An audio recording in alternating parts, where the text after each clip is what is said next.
AB വിളിച്ചിട്ട് Annie phone എടുത്തില്ല. ഈ സൈഡ് അടുത്ത് മിനിയാക്കി എബി ആനിയുടെ ഓഫീസിലേക്ക് പോയി.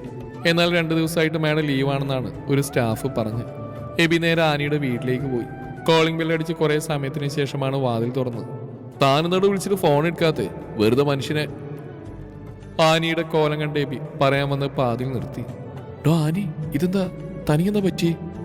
അത് എനിക്ക് 2 ദിവസം കൊണ്ട് പനി ഏൽപ്പിച്ച. മോളെ സങ്കടപ്പെടുത്തേണ്ടെന്ന് കരുതിയാ ഞാൻ മോള് വിളിച്ചിട്ട് എടുക്കാഞ്ഞ്. ഇപ്പൊ താൻ വിളിക്കാത്തതുകൊണ്ട് അവൾക്ക് അതിലും സങ്കടം. താൻ ഹോസ്പിറ്റലിൽ പോയില്ലേ?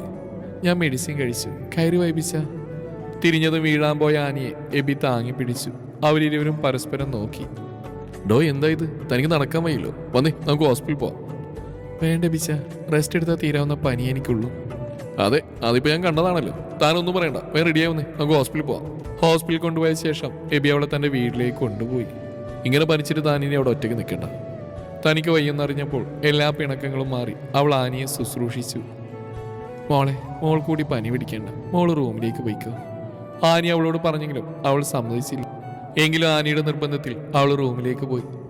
2 ദിവസം ഓഫീസിൽ പോകാതെ എബി വീട്ടിൽ നിന്ന് ആനിയുടെ കാര്യങ്ങളെല്ലാം നോക്കി. മിനിയുടെ മോൾക്ക് സുഖമില്ലാത്തതിനാൽ മിനി ഒരു വീക്ക് ലീവാണ്. രാത്രി മോളുടെ റൂമിൽ വെള്ളം വെച്ച് തിരിഞ്ഞടന്ന എബി ആനിയുടെ റൂമിൽ വെളിച്ചം കണ്ട് അങ്ങോട്ടേക്ക് പോയി. റൂം തുറന്നു നോക്കിയപ്പോൾ അവൾ പപ്പയുടെയും മമ്മിയുടെയും ഫോട്ടോയിൽ നോക്കി സംസാരിക്കുകയായിരുന്നു. അവൻ ഡോറിൽ ചാരി നിന്നു. പപ്പ, മമ്മി, നിങ്ങളെന്നെ തനിച്ചാക്കി പോയപ്പോൾ ഞാൻ ഒത്തിരി വേദനിച്ചു. എനിക്കിനി ആരില്ലെന്ന് ഓർത്തായിരുന്നു. എന്നാൽ ഇപ്പം എന്നെ സ്നേഹിക്കാനും എനിക്ക് സ്നേഹിക്കാനൊക്കെ ആരൊക്കെയോ ഉണ്ടെന്ന് തോന്നുക പപ്പ. പപ്പയോടും മമ്മിയോടും വിശേഷങ്ങളൊക്കെ പറഞ്ഞു കഴിഞ്ഞെങ്കിൽ മോള് കിടന്ന് ഉറങ്ങാൻ നോക്ക്. അത് ഞാൻ വെറുതെ ഞാൻ കേട്ടു പറഞ്ഞൊക്കെ. എബി അവൾക്കരികിലേക്ക് വന്നു. അതെ, ഇനി പരിഭവങ്ങളൊക്കെ നാളെ പറയാം. അങ്ങനെ ഇപ്പം എനിക്ക് പരിഭവങ്ങളൊന്നും ഇല്ല ഇച്ചായ. താനെന്താ വിളിച്ച്? ഇച്ചായെന്ന് എന്തേ? അല്ല, ഇതുവരെ എബിച്ചെന്നല്ലേ വിളിച്ചിരുന്നേ. പെട്ടെന്ന് മാറിയപ്പോ അവൾ അവനെ നോക്കി കുസൃതിയോടെ ചോദിച്ചു. ഒന്നുമില്ല, ഞാൻ വെറുതെ. എബി അവളുടെ മുഖത്ത് നോക്കാതെ പറഞ്ഞു. ഇച്ചായൻ പറഞ്ഞ ശരിയാ. ഇന്ന് ഇച്ചായൻ എന്നെ ചേർത്ത് പിടിച്ച് നടന്നപ്പോൾ എൻ്റെ കാര്യങ്ങളൊക്കെ ശ്രദ്ധിച്ചപ്പോൾ എന്തോ ഒരു വല്ലാത്ത സുരക്ഷിതത്വം എനിക്ക് തോന്നി. അത് ഞാൻ ശരിക്കും ആസ്വദിച്ചു കേട്ടോ. ഈ സുരക്ഷിതത്വം എന്നും വേണമെന്ന് തനിക്ക് ആഗ്രഹമുണ്ടോ? അവൾ അവനെ നോക്കി. അവളുടെ മിഴികൾ നിറഞ്ഞു. അതിലൂടെ അവൾ തന്റെ സമ്മതം അവൻ അറിയിച്ചു. അവൻ അവളുടെ കരങ്ങൾ പിടിച്ച് തന്റെ അധരങ്ങളോട് ചേർത്തു. അവളുടെ മുഖം അവൻ തന്റെ കൈകളാൽ ഉയർത്തി അവളുടെ നെറുകയിൽ ചുംബിച്ചു. 2 കൈകളാലും അവളെ പൊതിഞ്ഞ് പിടിച്ചു. ഇടക്കുണർന്ന ആനിയുടെ അടുത്ത് കിടക്കാനായി വന്ന ഈസ ഇത് കണ്ട് സന്തോഷം അടക്കാനാവാതെ അവരെ ശല്യപ്പെടുത്താതെ തന്റെ റൂമിലേക്ക് പോയി കിടന്നു. അവൾ ഒരുപാട് ആഗ്രഹിച്ച കാര്യം കണ്ട സന്തോഷത്തിലായിരുന്നു അവൾ. പിറ്റേന്ന് രാവിലെ ഈസ നോക്കുമ്പോൾ ബെഡിൽ ചാരിയിരുന്നുറങ്ങുന്ന എബിയെയും അവന്റെ കരവലയത്തിൽ അവന്റെ നെഞ്ചോട് ചേർന്നിരുന്നുറങ്ങുന്ന ആനിയെയുമാണ് കണ്ടത്. അവളുടെ മുഖത്തൊരു പുഞ്ചിരി വിരിഞ്ഞു. അവൾ ഇരുവരെയും തട്ടി വിളിച്ചു. അവരിരുവരും പെട്ടെന്ന് ഞെട്ടിയുണർന്ന് അവളെ നോക്കി. പുഞ്ചിരിയോടെ നിൽക്കുന്ന അവളെ കണ്ട് അവരിരുവരും ചാടി എഴുന്നേറ്റു. അല്ല, അത് മോളെ, ഞങ്ങൾ വെറുതെ. എബി എന്ത് പറയണമെന്നറിയാതെ ആനിയെ നോക്കി. അവളും അതേ അവസ്ഥയിലായിരുന്നു. വേണ്ട, 2 പേരും ചമ്മണ്ട, വേറൊന്നും പറയാനും നോക്കണ്ട. ഒന്നുമില്ലെങ്കിലും 10-15 വയസ്സായ ഒരു പെൺകൊച്ചല്ലേ ഞാൻ. നിങ്ങളുടെ റൂട്ട് എങ്ങോട്ടാ പോകുന്നത് ഞാൻ ഇന്നലെ തന്നെ അറിഞ്ഞതാ. ഇന്നലെ ഇടയ്ക്ക് കൊണ്ടുവന്നപ്പോൾ ചേച്ചിയുടെ അടുത്ത് കിടക്കാന്ന് കരുതി വന്നാൽ ഞാൻ. അപ്പോഴല്ലേ എൻ്റെ ഇച്ചായൻ്റെയും ചേച്ചിയുടെയും കട്ട റൊമാൻസ്. പിന്നെ നിങ്ങളെ ഡിസ്റ്റർബ് ആക്കണമെന്ന് കരുതി ഞാൻ പോയി കിടന്നുറങ്ങി. ഇരുവരും ചമ്മലോടെ മുഖത്തോട് മുഖം നോക്കി. ഈസ ഇരുവരുടെയും കൈ പിടിച്ചുകൊണ്ട് പറഞ്ഞു. ഞാൻ ഒത്തിരി ആഗ്രഹിച്ചതായി ചായ. ഇങ്ങനെയൊരു നിമിഷം എനിക്ക് ഒത്തിരി സന്തോഷമായി. അവരിരുവരും അവളെ ചേർത്ത് പിടിച്ചു. പിന്നെ അധികം വൈകാതെ എബി ആനിയുടെ കഴുത്തിൽ മിന്നു ചാർത്തി. അതെ, അമ്മയുടെ സ്ഥാനത്ത് ഇപ്പം ഞാനാട്ടോ. ആനിയുടെ കയ്യിലേക്ക് മെഴുകുതിരി കൊടുത്തുകൊണ്ട് ഈസ പറഞ്ഞു. അവളത് വാങ്ങി ചിരിച്ചുകൊണ്ട് മോളെ കെട്ടിപ്പിടിച്ചു. കെട്ടുകഴിഞ്ഞ ദിവസമാണെങ്കിലും മോളുടെ കാര്യങ്ങളൊന്നും ആനി ഒരു കുറവും വരുത്തിയില്ല. മോൾ ഉറങ്ങിയതിന് ശേഷമാണ് അവൾ എബിയുടെ റൂമിലേക്ക് പോയത്. റൂമിൽ കയറി വാതിലടച്ച ആനി റൂമിലാകെ നോക്കി. എബി അവിടെയൊന്നും കണ്ടില്ലായിരുന്നു. ഇതെവിടെ പോയി? അവൾ ചിന്തിച്ചുകൊണ്ട് നിൽക്കുമ്പോൾ എബി പിന്നിലൂടെ വന്ന് അവളെ കെട്ടിപ്പിടിച്ചു. അവളുടെ മുഖം നാണത്താൽ ചുവന്നു. അവൻ അവളുടെ പിൻകഴുത്തിൽ ചുണ്ടമർത്തി. തന്നോട് എങ്ങനെയാണോ ഞാൻ നന്ദി പറയാ? എന്തിനെന്ന ചോദ്യഭാവത്തോടെ അവൾ മുഖമുയർത്തി അവനെ നോക്കി. എനിക്കെൻ്റെ ഇസമോളുടെ കാര്യോർത്ത് വല്ലാത്ത ആധിയായിരുന്നു. എൻ്റെ കൂട്ടുകാരും എന്തിന് മിനി ചേച്ചി വരെ പറഞ്ഞു എന്നോടൊരു കല്യാണം കഴിക്കാൻ. ഞാൻ കല്യാണം കഴിക്കുന്ന കുട്ടി ഇസമോളുടെ കാര്യം നോക്കുമെന്നാണ് അവർക്ക് എന്നോട് പറഞ്ഞ്. പക്ഷേ എനിക്കതിലൊട്ടും വിശ്വാസമില്ലായിരുന്നു. എൻ്റെ മോളെ ഞാൻ നോക്കുന്ന പോലെ ആരും നോക്കില്ലെന്നായിരുന്നു എൻ്റെ വിശ്വാസം. എൻ്റെ ഇസമോളെ വേദനിപ്പിച്ചാൽ അത് പപ്പയ്ക്കും മമ്മിക്കും സഹിക്കാനാവില്ലെന്ന് എനിക്കറിയായിരുന്നു. എനിക്കത് സഹിക്കാൻ പറ്റില്ല. എന്നാൽ എൻ്റെ ആ വിശ്വാസം തെറ്റാണെന്ന് താൻ എനിക്ക് തെളിയിച്ചു തന്നു. എൻ്റെ മോളെ ഞാൻ നോക്കുന്നതിനേക്കാൾ നന്നായിട്ട് താൻ നോക്കി, തൻ്റെ സ്വന്തം മോളെ പോലെ.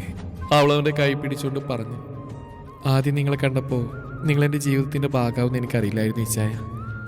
പക്ഷേ പതിയെ പതിയെ അവളെനിക്ക് മകളായി. അവളിലൂടെ ഇച്ചായനും എൻ്റെ ആരിക്കയോ ആയി. ഇന്നൊന്ന് മാത്രം എനിക്കറിയാം, ഇച്ചായനും മോളില്ലാതെ എനിക്ക് ജീവിക്കാൻ പറ്റില്ലെന്ന്. അവളുടെ നിറഞ്ഞു വന്ന കണ്ണുകൾ അവൻ അവൻ്റെ വിരലുകളാൽ തുടച്ചു. അവളെ തന്നെ നെഞ്ചോട് ചേർത്ത് പിടിച്ചു. ഇനി നമ്മൾ ഒന്നല്ലടി കൊച്ച്, ഞാനും താനും, പിന്നെ നമ്മുടെ എല്ലാമായ നമ്മുടെ ഇസമോളും. അവൻ അവളുടെ നെറുകയിൽ ചുംബിച്ചു. അതെ, ഇന്ന് നമ്മുടെ ആദ്യരാത്രിയാ. നമ്മുടെ സങ്കടങ്ങൾ പറഞ്ഞ് ഇന്ന് ഓർക്കാനുള്ള ഈ ആദ്യരാത്രിയുടെ രസം നമുക്ക് കളയണ്ട. അവരൊരു കുസൃതിയോട് അവളോട് പറഞ്ഞു. അവൾ നാണത്താൽ തലകുനിച്ചു. ഒടുവിൽ ഒരു കൊടുങ്കാറ്റായി അവൻ അവളിലേക്ക് പടർന്നു കയറി. അങ്ങനെ അവരുടെ ജീവിതത്തിൽ അവർക്ക് നഷ്ടപ്പെട്ട സന്തോഷങ്ങൾ അവരിരുവരും അവോളം ആസ്വദിച്ചു. ഒരു ദിവസം മോളുടെ സ്കൂളിൽ പാരൻസ് മീറ്റിംഗ് കഴിഞ്ഞ് ആനിയും മോളും കാറിനടുത്തേക്ക് നടക്കുന്നതിനിടയിൽ ആനിക്ക് പെട്ടെന്ന് തലചുറ്റി വീണു. ഇസയാകെ പേടിച്ച് കരഞ്ഞു. അവിടെ ഉണ്ടായിരുന്നവർ അവളെ ഹോസ്പിറ്റലിൽ എത്തിച്ചു. ആനി വിളിച്ചതറിഞ്ഞ എബി ഉടൻ തന്നെ ഹോസ്പിറ്റലിൽ എത്തി. മോളെ, ചേച്ചിക്ക് എന്താ പറ്റിയേ? ടെൻഷനോടെ എബി ചോദിച്ചു. അറിയില്ല ചായ, പെട്ടെന്ന് ചേച്ചി തലചുറ്റി വീണു. അവളവനെ കെട്ടിപ്പിടിച്ച് പൊട്ടിക്കരഞ്ഞു. അവൻ അവളെ ചേർത്ത് പിടിച്ച് ആശ്വസിപ്പിച്ചു. കുറച്ച് സമയത്തിന് ശേഷം ഒരു നേഴ്സ് വന്ന് അവരകത്തേക്ക് വിളിച്ചു. എന്താ ഡോക്ടർ ആനിക്ക്? എബി ആവലാതിയോടെ ഡോക്ടറെ നോക്കി. താൻ പേടിക്കണ്ട മിസ്റ്റർ എബിൻ. എബിൻ, പേടിക്കേണ്ട വിഷയമല്ല, സന്തോഷിക്കേണ്ട വിഷയമാണ്. She's pregnant. 2 weeks ആയി താങ്കളുടെ കുഞ്ഞിനെ ആനി വയറ്റിൽ ചുമക്കാൻ തുടങ്ങിയിട്ട്. ഡോക്ടർ പറഞ്ഞു കേട്ട് എബി ആനിയെ സന്തോഷത്താൽ കെട്ടിപ്പിടിച്ചു. വീട്ടിൽ വന്ന ഉടനെ എബി ആനിയെ മുറിയിലേക്ക് കൊണ്ടുപോയി അവളെ കെട്ടിപ്പിടിച്ച് ഉമ്മവച്ചു. അവനവൻ്റെ സന്തോഷം എങ്ങനെ പ്രകടിപ്പിക്കണമെന്ന് അറിയില്ലായിരുന്നു. രാത്രി എബി ബെഡിൽ കിടക്കുന്ന ആനിയുടെ അടുത്ത് ചെന്ന് കിടന്ന് അവളുടെ വയറിൽ മുഖം അമർത്തി വാവയോട് സംസാരിച്ചു. അവൻ ഉയർന്നു വന്ന് അവളുടെ മുഖത്തേക്ക് മുഖം അടുപ്പിച്ചപ്പോൾ അവൾ മുഖം തിരിച്ചു. എന്നാണ് യോസേ, നിന്റെ മുഖത്ത് കടന്നലുത്തിയ? അവൻ അവളുടെ മുഖം പിടിച്ച് തിരിച്ചുകൊണ്ട് ചോദിച്ചു. വേണ്ട, വാവിന് മാത്രം മതിയല്ലോ ഇപ്പോ. അവൾ തിരിഞ്ഞു കിടന്നു. ആഹാ, കുശുമ്പത്ത്. ഇങ്ങോട്ട് നോക്കി. വേണ്ട, എന്നോട് കൊഞ്ചാ വരണ്ട. അതെയോ? എന്നെ കുശുമ്പത്തിയുടെ കുശുമ്പ് മാറ്റിയിട്ടുള്ള ബാക്കി കാര്യം. കൈകൾ കോർത്ത് പിടിച്ച് അവൻ അവിടെ അത്തരങ്ങൾ സ്വന്തമാക്കി. അവരുടെ അത്തരങ്ങളും നാവുകളും തമ്മിൽ പ്രണയം കൈമാറി. കുറച്ച് സമയത്തിന് ശേഷം അവൾ അവനെ നെഞ്ചോട് ചേർന്ന് കിടന്നു. ഡേ കുശുമ്പത്തി, നിന്റെ കുശുമ്പിപ്പ് മാറിയോ? കുശുമ്പ് ഒടുക്കത് കുശുമ്പാണല്ലേടി നിനക്ക്? കള്ള നസ്രാണി. അവൾ അവന്റെ രോമാവൃതമായ നെഞ്ചിൽ മൃദുവായി കടിച്ചു. പട്ടി പട്ടി നിന്റെ കെട്ടിയോളൂ. അത് തന്നെയാടി പട്ടിക്കുട്ടി ഞാനും പറഞ്ഞേ. പോടാ അലവരാതി, അത് നിങ്ങൾ തന്നെയല്ലേ? അപ്പോഴേ നമ്മളിങ്ങനെ പരസ്പരം പുകഴ്ത്തിക്കൊണ്ടിരുന്നാലേ നമ്മുടെ ഇന്നത്തെ ഉറക്കം പോകും. കേട്ടോടി കാന്താരി. വാ, നമുക്ക് ഉറങ്ങാം. അവൾ അവനെ കെട്ടിപ്പിടിച്ച് അവനെ നെഞ്ചത്ത് തലവെച്ച് കിടന്നു. മാസങ്ങൾക്ക് ശേഷം ലേബർ റൂമിന് മുമ്പിൽ തൻ്റെ പ്രാണനായവളെയും തൻ്റെ പൊന്നോമനെയും കാത്ത് ടെൻഷനോടെ നിൽക്കുകയാണ് എബി. ഈസ അവൻ്റെ അടുത്തേക്ക് വന്നു. ഈ ചായ ചേച്ചി? ചേച്ചിക്കൊന്നും പറ്റില്ല മോളെ. അവൻ അവളെ ചേർത്ത് പിടിച്ചു.